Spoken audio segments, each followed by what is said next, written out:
Welcome to the BBN channel, Bronx Broadcasting Network. And this particular show is called The Hardwood, where we discuss the NBA and college basketball every now and then, hardwood stuff. But usually it's going to be the NBA because it's not just where my interests lie further, but also right now in college with all of this one and done. But there'll be stuff to discuss about that. But hold on. I want to discuss this Stephen Curry thing for a moment because it seems that he's not getting the respect, in my opinion, that he deserves. People were saying, like, the number one thing that I keep hearing is that he can't play defense. Well, he was number one in steals.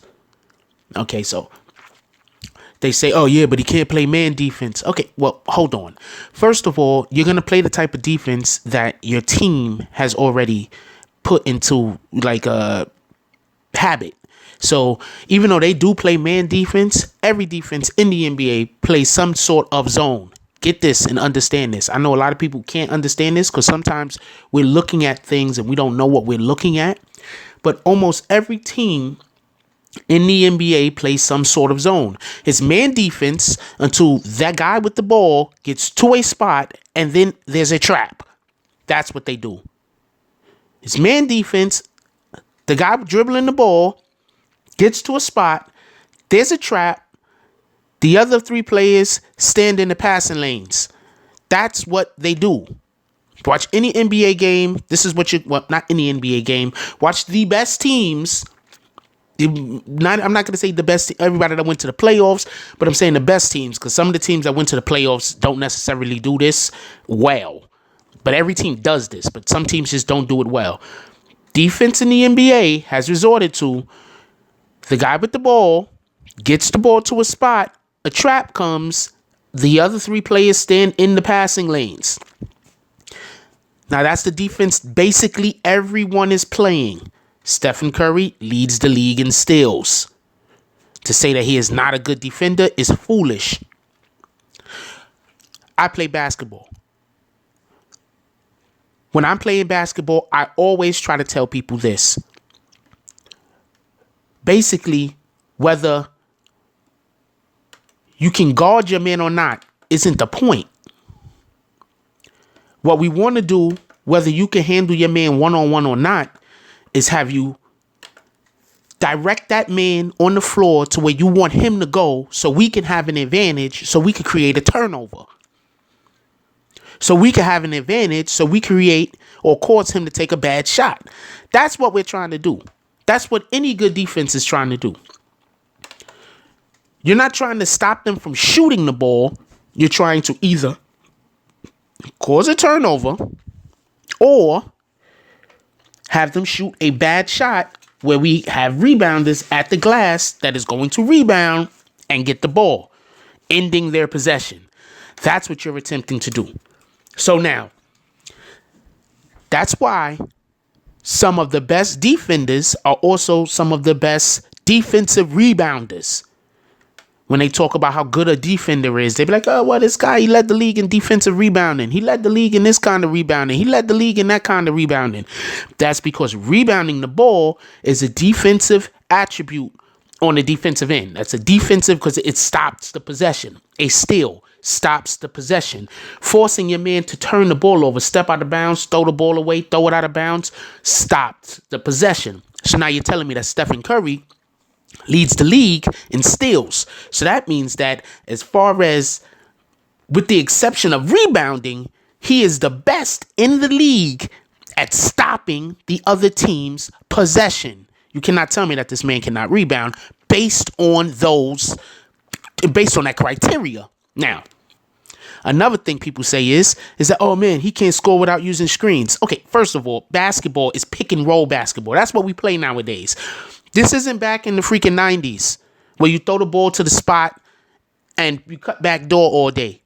This isn't back in the 90s where there's two passes to a guy that's isolated and you take him because you couldn't run zones back in the day, so you couldn't play the defense that they play nowadays. You couldn't stand in the passing lanes. So understanding this and understanding that now, is a different defense played than back in the days. When I say back in the days, I'm obviously talking about the 80s and 90s. That's when I grew up watching basketball. That is when basketball was the best. In my opinion, do not get that confused. In my opinion, it's just soft now.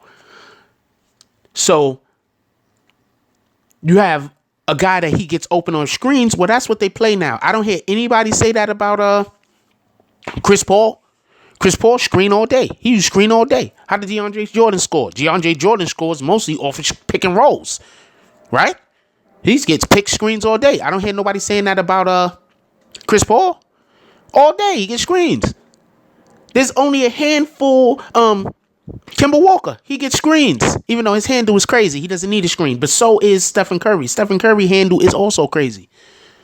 So, when y'all talking bad about this man who's out there and he really is at this moment playing as the best player in the league. This guy, first of all, he's taking shots from so deep that freaking NBA 2K had to go and change his stats. They had to make him 99 everything. It's retarded. That's what they had to go do. This guy's shooting is incredible. And shooting is not just form. Shooting is belief. Faith. That this is going in. Bang. This is going in. Bang. Now you missed 3 or 4 shots. Doesn't matter. This is going in. Bang. Shooting is faith. And this man is pulling up with people in his grill. He's coming around screens, pulling up. He's pulling up on fast breaks. He's shooting the ball, turning to the guy before the ball goes in the hoop, talking trash. He's shooting the ball. His whole team is going back down the court while the ball is still in the air. Faith. So all of y'all people talking bad about Stephen Curry, just for a minute, just understand. He's the best in the league, sans rebounding, without the rebounding, at stopping the other team's offensive possession. He's the best. He led the league in steals. He's also hit the most 3-pointers in NBA history this season. He's also, when he's on the floor, his team is like plus 18.5 points, and when he's off the floor, they're like minus 13 or something like that. Some like retarded, that's a crazy number. So basically, there's a freaking 30-point difference between him being on and off the court. But people say that his team don't need him. Why? Because they beat somebody in the first round without him? Because they played a couple of second-round games without him? They need him. You know how it feels to have somebody on your team, and no matter how deep in the hole we get, they can shoot us out. That makes you a little bit more free to do stuff. That makes you less nervous when you have a player like that on your team, that we could depend on that guy. So as far as that go, I just wanted to just voice my opinion on that, because I'm really tired of people talking bad about Stephen Curry. He's not my favorite player. Do not get that twisted. He's not my favorite player, but I admire all good athletes. And I'm probably going to be doing a LeBron James one soon. The haters are going to hate me for it, and the people that love him is going to hate me for it. Everybody is going to hate me for what I have to say about LeBron James. Anyway, it's always good talking to y'all. Enjoy your day, and may God be with us all.